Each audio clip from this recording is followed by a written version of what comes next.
Welcome to the Learning Quest channel. Learning Quest is an educational channel that offers tutorials on management and social sciences. I'm your host Salim Akhtar Malik. My tutorials are designed to reinforce the understanding and knowledge of students on the courses taught to them in their respective universities and colleges, so they add up to their learning and knowledge. You can get the transcripts or hard copies of the tutorials by contacting me on the address, that is the email address flashed on the screen. The transcripts are provided free of cost. This is tutorial 5 of the Principles of Management, in which I'll be discussing with you the actuating function of management. In this tutorial, I'll be talking to you about the actuating function and its sub-functions, which are staffing and recruiting, skills and personnel characteristics needed by managers, motivation, Maslow's theory of hierarchy, leadership, and the managerial grid. Actuating is the third fundamental management function after planning and organizing. Planning and organizing lay the foundation for the actuating function. Actuating mobilizes the plans, people, and structure toward goal accomplishment. It emphasizes work with people to win their enthusiasm, desire, and energy for the achievement of mutual objectives. Staffing is the prerequisite activity to actuating. The planning and organizing function require that an enterprise be staffed with the most competent people available. The type of individuals hired and the manner in which they are recruited, interviewed, hired, and oriented to the organization greatly affect their attitudes toward work and management's subsequent actuating efforts. The next step is recruiting of suitable employees to fill various empty slots. The purpose of recruiting is to generate qualified candidates from which the company may choose the most suitable employees for different jobs. For this purpose, the company determines various jobs that must be filled, develops job descriptions for those slots, and conducts a skill inventory to determine present and future human resource needs. There are alternatives to recruiting, and these are promotion from within the company, recruiting from other companies, graduates from universities and special schools who may be inducted if they fulfill the qualifications, advertisements, and employee agencies. We will now discuss the system's approach to staffing. The candidates recruited are appraised for ability, personality, and social factors by means of biographical data, interviews, observations, and tests. The appraisals need not be in that order since they are integrated. From this, the candidate is either rejected or selected.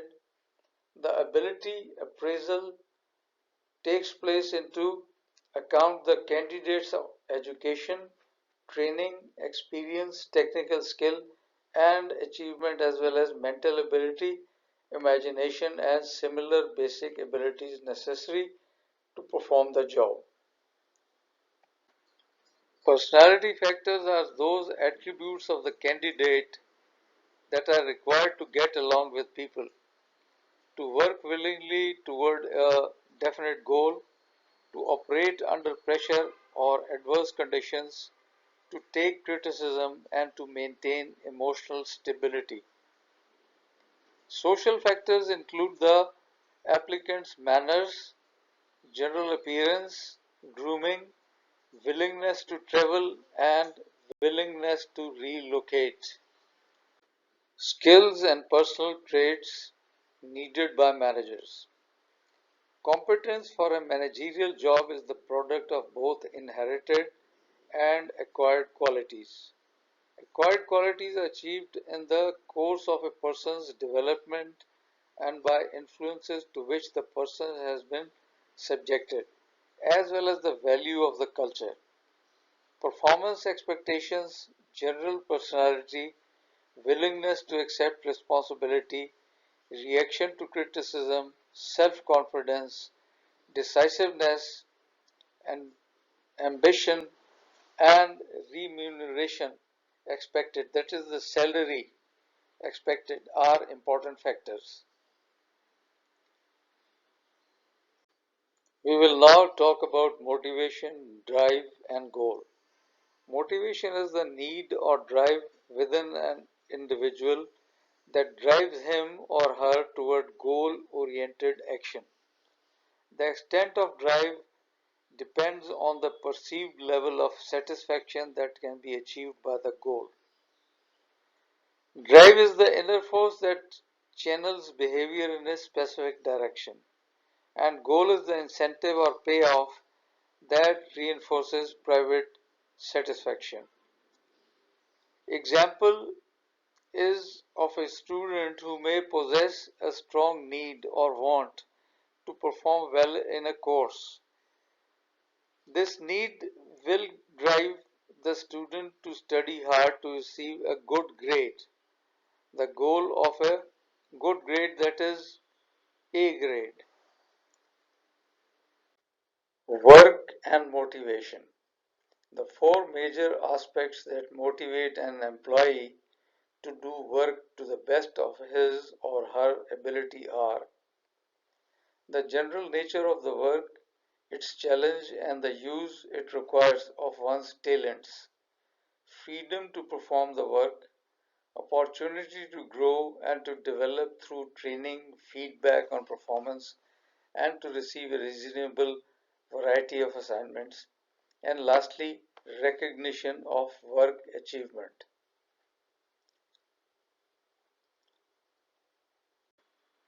Maslow's hierarchy of needs. There are five needs that have been identified by the management psychologist Maslow, and these are the basic needs, safety needs, love or social needs, esteem needs, and self actualization needs. Leadership.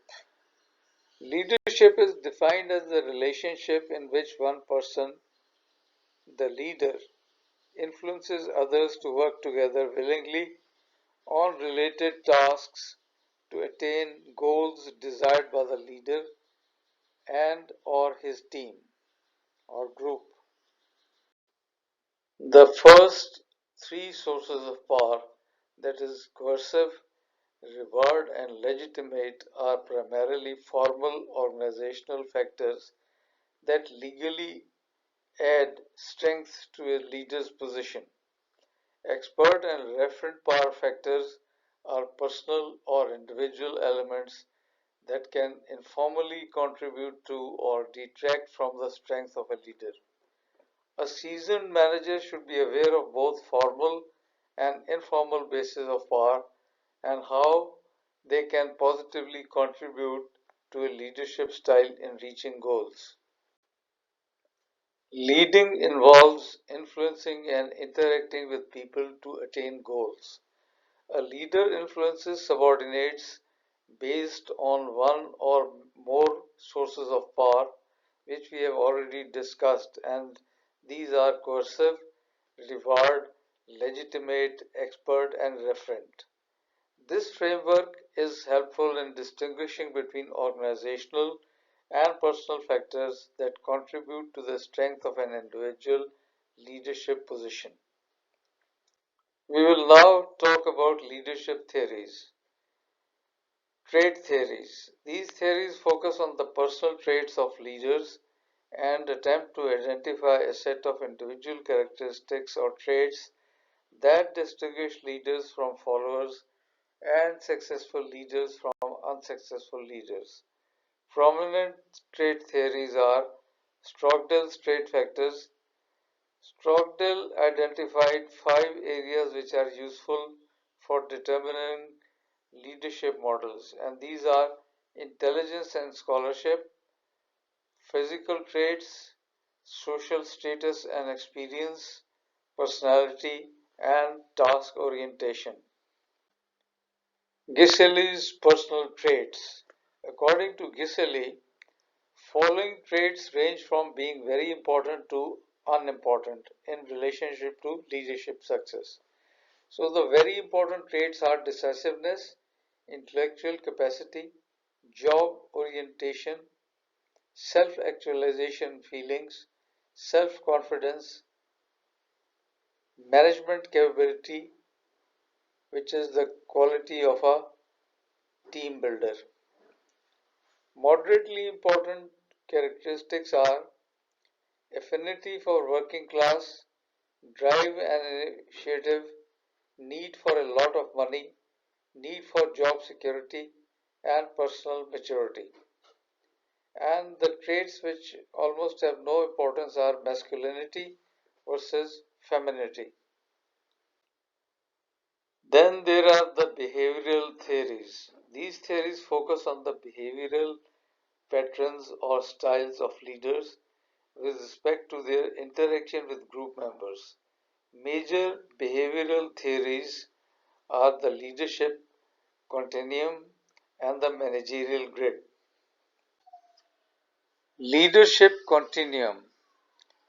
Continuum means a continuous sequence or a continuous line in which adjacent elements are not perceptibly or noticeably different from each other, but the extremes are quite distinct. This theory identifies three basic styles of leadership. At one end of the spectrum is the autocrat, who is an individual who has little trust in group members, believes that money is the only reward that will motivate workers, and issues orders to be fulfilled with no questions. At the other end of the continuum, as you can see on the screen, is the laissez-faire leader who has little or no confidence in his or her leadership ability, sets no goals for the group, and minimizes communication and group interaction. In between the autocrat and laissez-faire type of leadership are the benevolent autocrat and democrat. The democratic leader or democrat shares decision making with the group members, explains to the group reasons for personal decisions when necessary, and objectively communicates criticism and praise to his or her subordinates. The research suggested that the democratic leadership style is most effective and productive. It results in a continuous flow of new ideas and positive changes, a sense of group responsibility, and improved quality and quantity of work. Benevolent autocrat is a leader who listens carefully to followers, gives the impression of being democratic, but always makes his or her own personal decision. A benevolent autocrat is powerful, prestigious, and respected, and therefore able to move faster and more effectively in a firm. Industrial psychologists Mouton and Blake popularized the managerial grid that takes into account a manager's two major concerns, people and production. Through a combination of these two factors, the managerial grid represents various shades of managerial style. By plotting concern for production horizontally on a chart and concern for people vertically, leadership styles as expressed by these two variables can be shown. The chart shows 1 on the horizontal axis representing the lowest and 9 the highest concern for production. On the vertical axis, 1 represents the lowest and 9 the highest concern for people. In the identification scheme, the first digit stands for concern for production, the second concern for people. The five major leadership styles plotted by Mouton and Black are shown on the screen. These are the country club management style, team management style, impoverished management style, authoritative compliance management style, and middle of the road management style. This brings us to the end of the tutorial on actuating function of management. In the last of the series of tutorials on principles of management, which will be tutorial 6, I'll discuss with you the controlling function of management. Till then, bye bye.